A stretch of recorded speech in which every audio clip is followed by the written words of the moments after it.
Hello, আসসালামু আলাইকুম। ওয়ালাইকুম আসসালাম। একটা কথা বলার জন্য ফোন দিয়েছিলাম। কি কথা? আচ্ছা বলো।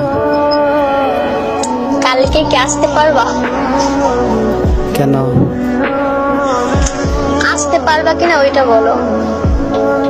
কেন, কোথাও যাবো নাকি? হ্যাঁ, ঘুরতে যেতাম।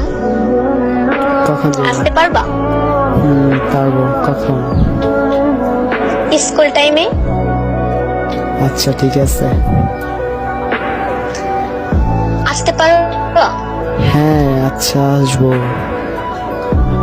আরেকটা কথা শোনো। বলো। Black colour shirt and pant পরে আসবে কিন্তু। ব্ল্যাক এমনিতে আমার ফেভারিট। আচ্ছা ঠিক আছে, তুমিও ব্ল্যাক কালার শাড়ি অথবা থ্রি পিস যে কোনো একটা পরবা। আচ্ছা ঠিক আছে, আচ্ছা সকাল 10টার সময় এসে পড়বা। ঠিক আছে? আচ্ছা ঠিক আছে, আমি বাই তাহলে। মনে যেন থাকে। আচ্ছা ঠিক আছে, মনে আচ্ছা থাকবে। ঠিক আছে, bye।